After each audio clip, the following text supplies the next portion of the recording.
بسم اللہ الرحمن الرحیم۔ صرف 5 منٹ کا مدرسہ قرآن و حدیث کی روشنی میں 337واں دن 7 ذی الحجہ۔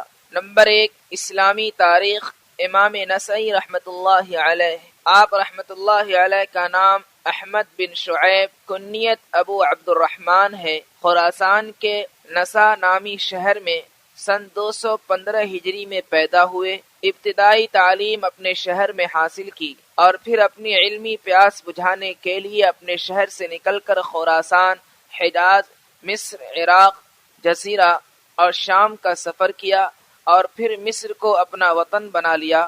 وہیں دین کی اشاعت اور تدریس حدیث میں لگے رہے اور اتنی شہرت پائی کہ اس زمانے میں مصر میں ان کے برابر کا کوئی نہ تھا۔ آپ نے حدیث کی کئی کتابیں لکھی، جن میں سے آپ کی کتاب المجتبی، جو ہمارے اور آپ کے درمیان نسائی شریف کے نام سے مشہور ہے، السنن الکبریٰ کا اختصار ہے۔ امام نسائی ایک طرف حدیث میں ماہر تھے تو دوسری طرف فقہ حدیث اور راویوں کو پرکھنے اور جانچنے میں لاسانی تھے۔ اس کا اندازہ آپ کی کتاب المجتبی سے ہوتا ہے۔ آپ ایک ہی حدیث کو بار بار لاتے ہیں اور الگ الگ مسائل کا استنباط کرتے ہیں۔ اس کے ساتھ ساتھ آپ بڑے عابد و زاہد تھے۔ راتوں کو عبادت کرنا آپ کا خصوصی معمول تھا۔ ذی قعدہ سن 302 ہجری میں آپ مصر سے نکلے اور فلسطین پہنچے۔ پیر کے دن 303 ہجری میں آپ کی وفات ہوئی۔ نمبر 2، اللہ کی قدرت۔ مختلف طریقے سے پانی کا اترنا۔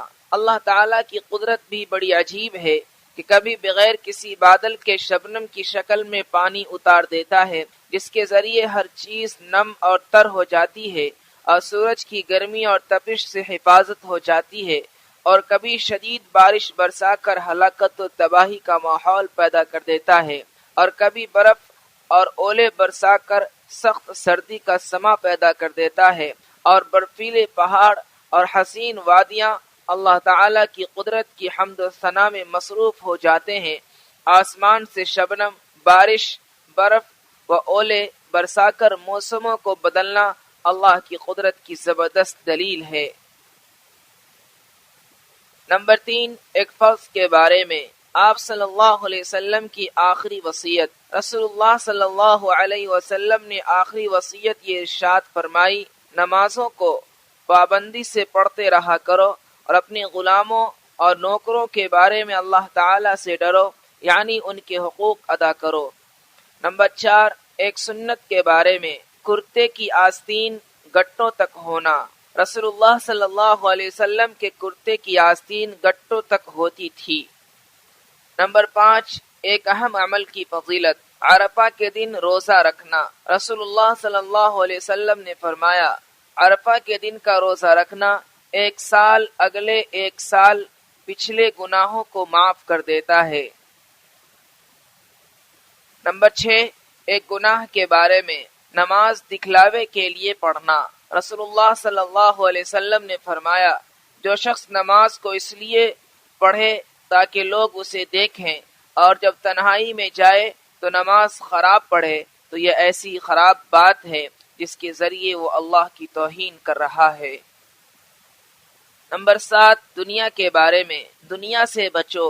رسول اللہ صلی اللہ علیہ وسلم نے فرمایا، یہ دنیا میرے سامنے ظاہر ہوئی تو میں نے اس سے کہا، تو مجھ سے دور ہٹ جا۔ پھر وہ جاتے ہوئے کہنے لگی، آپ صلی اللہ علیہ وسلم تو مجھ سے بچ گئے ہیں، مگر آپ صلی اللہ علیہ وسلم کے بعد آنے والے مجھ سے نہ بچ سکیں گے۔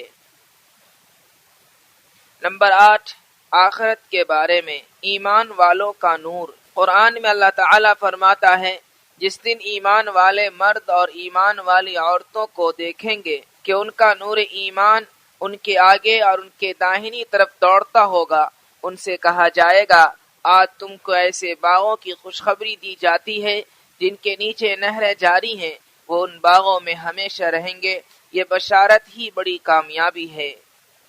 نمبر 9، طب نبوی سے علاج۔ آسیبی اثرات کا علاج۔ حضرت ابو لیلہ رضی اللہ عنہ فرماتے ہیں کہ میں خدمت نبوی میں حاضر تھا کہ ایک دیہاتی آیا اور کہنے لگا، میرے بھائی کو تکلیف ہے، آپ صلی اللہ علیہ وسلم نے دریافت فرمایا کیا تکلیف ہے؟